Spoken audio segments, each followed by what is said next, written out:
So I, a 32-year-old male, have been married to my wife. I'll call her Rachel, a 31-year-old female, for 6 years now. We're both in our early 30s, with no kids, decent careers, and a shared apartment. Pretty normal stuff. For the most part, things were steady.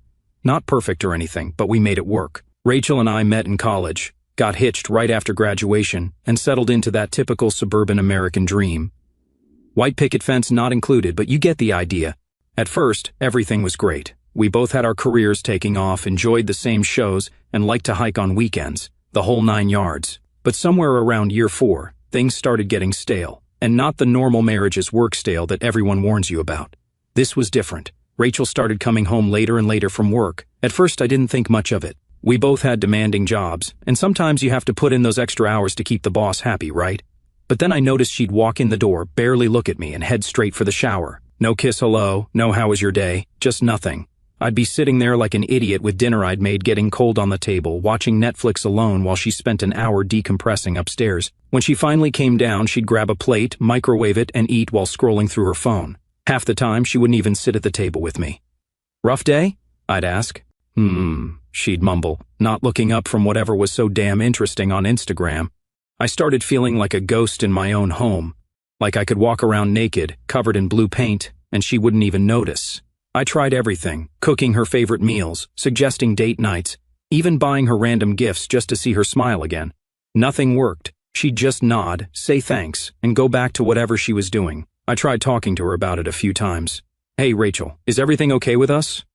Yeah, why? I don't know. You just seem distant lately. She'd look annoyed, like I was creating problems out of thin air.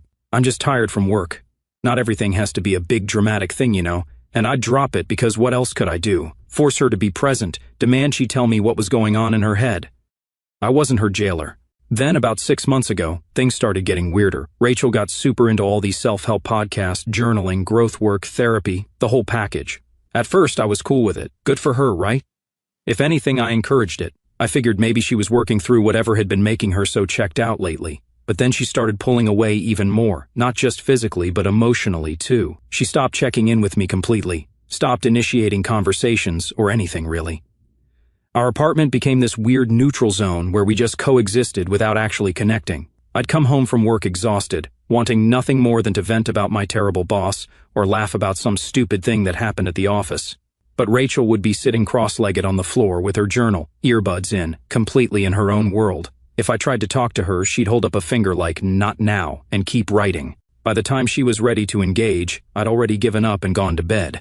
I started dreading coming home, started stopping at the bar with coworkers more often, just to put off walking into that cold, empty apartment. Even though Rachel was physically there, the place felt abandoned somehow. No warmth, no life. When I'd bring it up, she'd just say she was working through things internally, whatever that means. I gave her space. I was patient. I didn't push her too hard. Maybe I should have. I remember one night I came home from a particularly shitty day at work. All I wanted was to chill and have someone to talk to. The apartment was dark again, except for the glow of Rachel's laptop in the bedroom. I found her typing away, earbuds in, completely oblivious to my presence. I stood in the doorway for a full minute before she noticed me. "Oh, hey," she said. "I didn't hear you come in." "I've been home for 20 minutes, I said. "I was in the kitchen." "Oh," she glanced back at her screen. "Did you eat?" "I grabbed something with Vanessa after work." Vanessa, the new work friend. I remembered meeting Vanessa at Rachel's office Christmas party last year. Tall, blonde, fake boobs, kind of loud, always touching people when she talked. She gave me weird vibes then, but I just nodded and walked away, feeling that familiar hollow ache in my chest. Once again, I'd be eating alone, watching TV alone, and eventually sleeping alone, despite sharing a bed with my wife. Then came our anniversary. Neither of us had planned anything special, pretty telling about where we were at that point. We were just sitting on the couch, takeout containers on the coffee table, some random Netflix show neither of us was watching. I was scrolling through my phone when Rachel suddenly muted the TV. "We need to talk about us," she said with this weird, serious look on her face. I put my phone down, leaned back, and just waited. Whenever someone starts a conversation like that, you know whatever's coming isn't good. But I wasn't about to show any reaction until I heard what she had to say. 6 years of marriage, and I still couldn't read her mind. But the way she was fidgeting with her wedding ring told me this wasn't about vacation plans. "I want an open marriage." I just stared at her for a second, thinking it was a joke. It wasn't. "Monogamy feels unnatural to me," she continued, like she was explaining why she switched coffee brands. I've been thinking about this for a while. Are you serious right now? I asked. I still love you. She reached for my hand, but I pulled back. This isn't about replacing what we have. It's about exploring new connections. So you want permission to cheat? I asked. It's not cheating if we both agree to it, she said, her voice all patient, like she was explaining something to a child. It's ethical non-monogamy. I kept my face neutral, but my mind was racing, connecting the dots, the late nights at work, the password on her phone that wasn't there before. This wasn't a random idea. She already had someone lined up, maybe already started, so I decided to test my theory. So, let me get this straight, I said with a casual shrug. You're saying it's cool if I go out and hook up with other women too then? She did this little laugh, not nervous, but like I was being ridiculous. Don't be so dramatic, she said, rolling her eyes. Besides, it's not like you'll have girls lining up for you anyway. You haven't exactly been fighting them off all these years. That's when I knew our marriage was already dead. She didn't just want to sleep with other guys. She wanted to make sure I knew she thought I couldn't do the same. Got to admit, that cut deep. We'd been together since college. I hadn't needed to fight off other women because I was committed to her. And now she was throwing it in my face like I was some loser who should be grateful anyone wanted me at all. But this wasn't Rachel at all. Or at least not the Rachel I married. She used to talk trash about her friends who cheated on their boyfriends. Now she's sitting there telling me how limiting monogamy is and taking shots at my desirability. Something wasn't adding up. After some pushing, she finally mentioned her coworker Vanessa had been opening her eyes to new relationship styles. Apparently, Vanessa and her husband had an open marriage and were super happy living their best lives or whatever. I straight up told her I wasn't comfortable with it, but the way she framed it wasn't really like a question. It was more like she was telling me about this cool, new, evolved relationship model we were going to try. And honestly, I was just tired. Tired of being the only one trying, tired of feeling like everything was on me to fix. So I said fine. Not because I wanted it, but because I was already checked out and didn't have the energy to argue anymore. In my head, though, I was already thinking about divorce. Like, who the hell asks their husband if they can sleep with other people, insults him in the process, and expects the marriage to survive that? But I didn't say that part out loud. I just set some ground rules, no emotional attachments, complete honesty about everything, and safety first. And most importantly, we'd revisit the whole thing if one of us started getting serious feelings for someone else. She agreed to all of it. Of course, Rachel jumped right in. I think it was literally the same weekend we had the talk. She had 2 hookups back to back. She came home looking like she just discovered the meaning of life or something. She told me about it in these vague terms, saying it made her feel alive and free. She was proud of herself. Man, the freaking audacity. I just nodded along, pretending to be interested in all the details. What else could I do? The marriage was clearly over. Had been for a while, really. This was just the final confirmation I needed. While she was talking about her amazing new experiences, I was mentally calculating how to divide our assets and wondering if my buddy's couch would be available for a few weeks. I didn't say any of that, though. I just smiled and made appropriate noises at the right moments. I figured I'd stick around for a bit, get my ducks in a row, maybe see what this whole open marriage thing was about while I quietly prepared for the inevitable divorce. Not because I wanted to win or anything stupid like that, but why rush out the door unprepared? She had her plans, I had mine. She just didn't know mine involved signing papers and getting separate addresses. But I didn't want to just hook up with random women. That wasn't my style. Instead, I focused on myself. I started hitting the gym again, got back into rock climbing, which I used to love before marriage, updated my wardrobe, got a fresh haircut, and started going out more like I used to do when I was single, just basic self-improvement stuff. The first night I came home from the gym, sweaty and actually feeling good about myself for the first time in months, Rachel was in the kitchen making a smoothie or something. "You're going to the gym now?" she asked, sounding surprised. "Yeah, thought I'd get back into it." She looked me up and down with this weird expression, not hostile, not appreciative, just calculating. "Huh," was all she said before going back to her blender. I spent the rest of the day after work going out with my friends. The next morning I got up early to hit the gym before work. Rachel was still in bed, phone in hand as usual. Again, she asked, "You're going to the gym?" "Yep, trying to make it a habit." She frowned slightly. "You're never around anymore." I almost laughed at the irony. For months she'd barely acknowledged my existence, and now she was complaining about me not being around. I just shrugged and headed out. Let her get a taste of her own medicine for once. What surprised me most wasn't the attention from other women. It was how quickly I stopped caring about Rachel's opinion of me. Each day I spent focusing on myself, working out, reconnecting with old hobbies, felt like peeling off a layer of that needy, approval-seeking guy I'd become. I wasn't doing any of this to make her jealous or prove something to her. I was doing it because, for the first time in years, I remembered what it felt like to actually like myself. The more I went out, socialized, and enjoyed myself, the more people noticed me. Women at the gym would start conversations. An old college friend hit me up on Instagram. The barista at my regular coffee shop started remembering my order and making small talk. And, to my surprise, my phone started blowing up. First, it was just a few DMs on Instagram from women I kind of knew, old classmates, friends of friends. Then it snowballed. Someone must have said something to someone else because suddenly I was getting messages from women I'd never even met before. "Hey, heard you might be looking for company. Your profile came up on my feed, and I had to say hi. Are you really in an open relationship now? Asking for a friend, LOL." At first, I thought it was some kind of prank Rachel was pulling. But nope, these were real women. Hot ones, by the way, shooting their shot. I even got a couple of straight-up offers for hookups with zero strings attached. My phone would ding with notifications all day long. It was surreal. I didn't go crazy with it, though. I just started saying yes to more social stuff and being open to whatever. That's how I met a girl named Lily. She's a graphic designer I met at this art exhibit my buddy dragged me to. We started talking about the weird abstract paintings, exchanged numbers, and went for coffee a few days later. It wasn't like fireworks or some big emotional thing, it was just easy and fun. She actually listened to me. She was creative. She made me feel like I didn't have to try so hard to be enough. The first time I went out for dinner with Lily, Rachel actually noticed. "You're going out where?" she asked, looking up from her phone for once. "Just grabbing dinner with someone I met at that art thing last weekend." Her eyebrows went up. "Like a date?"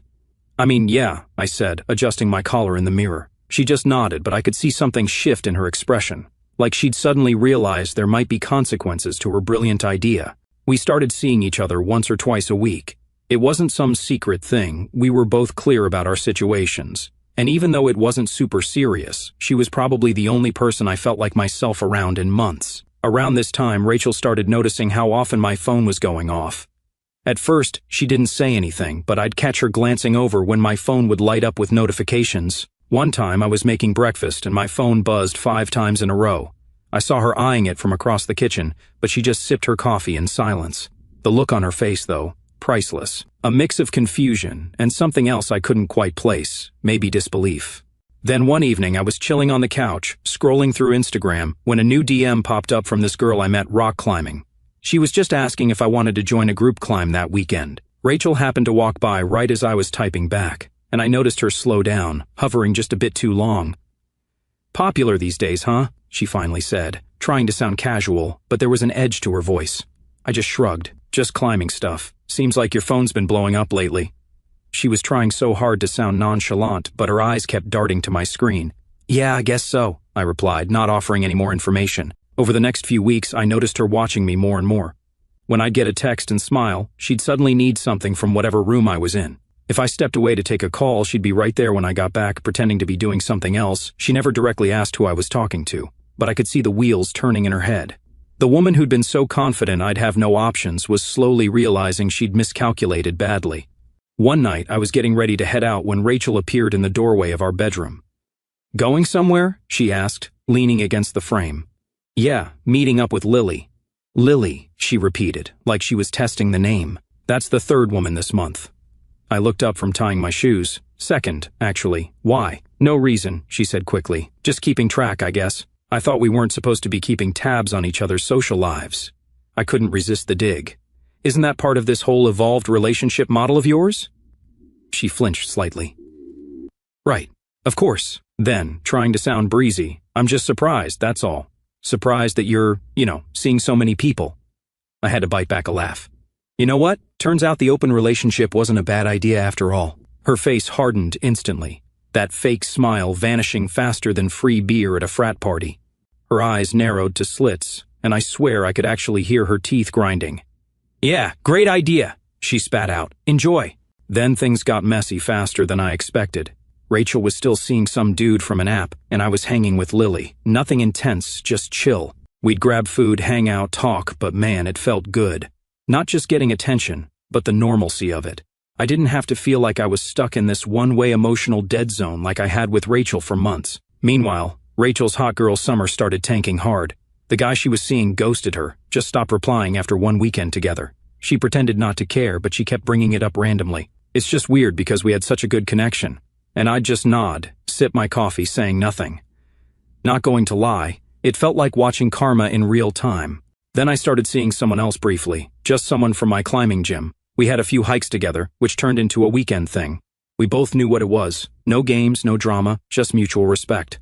Then we moved on. Rachel didn't even notice at first because she was still in this weird headspace where she assumed I was still obsessed with her. But then she got super quiet, started asking these little questions like, "Are you seeing Lily again tonight? Or did you tell her about our situation?" It wasn't because she cared about my safety or anything. She was just trying to figure out how far I was drifting from her orbit. One night, I came home from dinner with Lily, and Rachel was just sitting on the couch with her arms crossed. She asked if I could stop emotional cheating and focus on our marriage if I still wanted to fix it. Like, what? I just looked at her and said, "You wanted freedom. I just took mine too." She didn't like that. She got pissed, started listing off all the things I was doing wrong. Apparently, texting Lily daily was disrespectful. Going out to dinner with her was crossing lines, and continuing to see someone she didn't approve of made her feel unsafe. I didn't yell or anything. I just reminded her that she went out and slept with someone else within the first weekend of this new arrangement. She didn't ask for permission. She didn't even give me time to process. She just did it and came home grinning. "That's different," she insisted. "Those were just hookups. You're getting emotionally involved." "You never said that was against the rules," I pointed out. "You just said no serious attachments." "Well, I'm clarifying the rules now," she snapped. "No, you're changing them because you don't like how this is playing out. And now that her side of things wasn't going well, I was supposed to drop what was working for me just to protect her ego?" She tried flipping it again, saying she didn't realize how serious things could get if we both followed through with the open marriage idea. She thought it would just be hookups, nothing more. The craziest part? She was still completely unapologetic about the whole thing, like she was entitled to change the terms whenever she wanted, and I was just supposed to go along with it. She never once admitted that maybe, just maybe, suggesting an open marriage had been a mistake. Instead, she acted like I was the one who twisted her pure, evolved relationship model into something dirty. At that point, I felt bored with the whole game. Watching Rachel try to change the rules when they no longer benefited her didn't make me angry anymore. It just clarified things. This wasn't a partnership. It was a one-sided arrangement where her needs always came first. So I called a lawyer and started the divorce process. No drama, no big confrontation. I was just done with the whole thing. Honestly, it felt like checking out of a shitty hotel after a stay that went on way too long. The game was fun for a minute, seeing her squirm when she realized I had options. But the novelty wore off fast. Why keep pretending when we both knew this marriage was toast? Time to move on and stop wasting each other's time. During that time, I got a DM on Instagram from none other than Vanessa, Rachel's coworker, the one who supposedly had this amazing open marriage and had filled my wife's head with all these ideas. "Hey, I hope this isn't weird, but I've been meaning to reach out. Rachel talks about you all the time at work, and I was wondering if you'd want to grab coffee sometime." No pressure. I stared at that message for a solid 10 minutes. Was this a trap? Was Rachel testing me? But honestly, at this point, I didn't really give a damn anymore. The divorce papers were already being processed, and I figured I might as well hear what she had to say. This was the woman who had supposedly blown up my marriage. Might as well meet her and get the full story before I close this chapter of my life completely. We met at this little cafe downtown. When Vanessa walked in, I recognized her from the Christmas party, but she looked different, more put together, less loud. She sat down and immediately started talking, so I'm guessing you're wondering why I wanted to meet.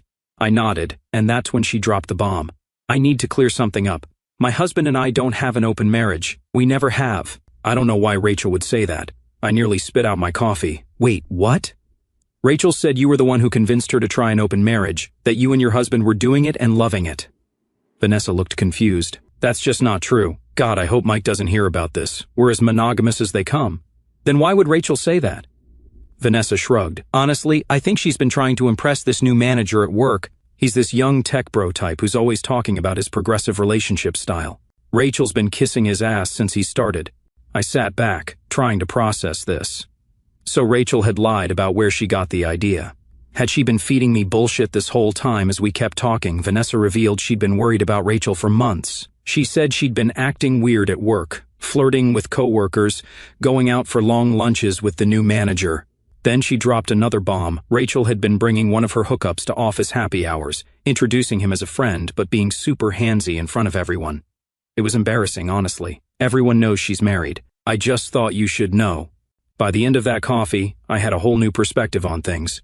I thanked Vanessa for her honesty, and yeah, I noticed she was attractive, but I wasn't about to go there. That would be too messy, even for this disaster of a situation. But before we left, she hesitated, then asked if I wanted to get dinner sometime. She said she'd always thought I seemed nice and grounded, unlike some of the guys Rachel talked about. I surprised myself by saying yes. Driving home, my head was spinning. Part of me wondered if Vanessa was telling the truth. What if she was just making this up to drive a wedge between me and Rachel? What if she had her own agenda? But then, why would Rachel lie about Vanessa's marriage? Nothing made sense anymore, and I wasn't sure who to believe. But I guess someone saw us in the cafe and told Rachel because when I got home that night, all hell broke loose. She was waiting for me, eyes red from crying. "You went out with Vanessa, my friend from work?" I just stood there, letting her yell. When she finally ran out of steam, I calmly told her everything I'd learned, that Vanessa and her husband didn't have an open marriage, that Rachel had been showing off one of her hookups at work events, that she'd probably gotten the whole idea from her new manager, not her friend.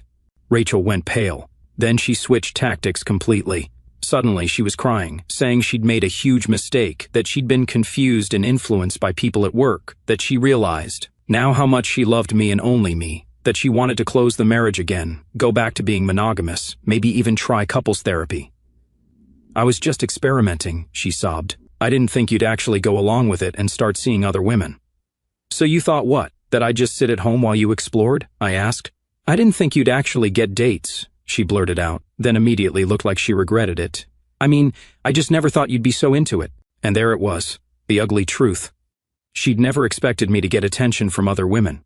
She'd set up this whole open marriage thing expecting to be the only one who benefited, while I waited around like some pathetic backup plan for when she was done exploring. "You know what the funniest part is?" I said. "I never even tried. I didn't go on dating apps begging for matches. I didn't hit up old exes. I just started working on myself, and women noticed. Meanwhile, you're out there actively searching and still getting ghosted." That hit a nerve. She went from tears to rage in about 2 seconds. "So what, you think you're so great now? You weren't complaining about me when I was the only woman who would look at you for 6 years." "No, I wasn't," I said, "because I was committed to you.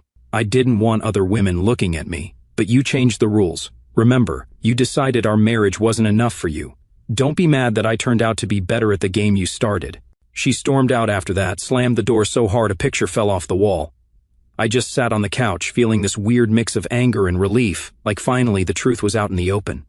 She'd never expected me to thrive without her. She'd expected me to fail, to prove that she was the best I could ever get, that I needed her more than she needed me. But that's not what happened, and now she couldn't handle it. The next day, I found out Rachel had confronted Vanessa at work, called her a backstabbing bitch, and caused this huge scene in the break room, accusing her of trying to steal her husband. Vanessa texted me about it, and honestly, I felt bad that she'd been dragged into our mess. But I also knew that was the final straw for me. That night, I handed Rachel divorce papers I'd had drawn up weeks ago. Her face when she realized I'd been planning this, that I hadn't just spontaneously decided after the Vanessa incident, was something I'll never forget.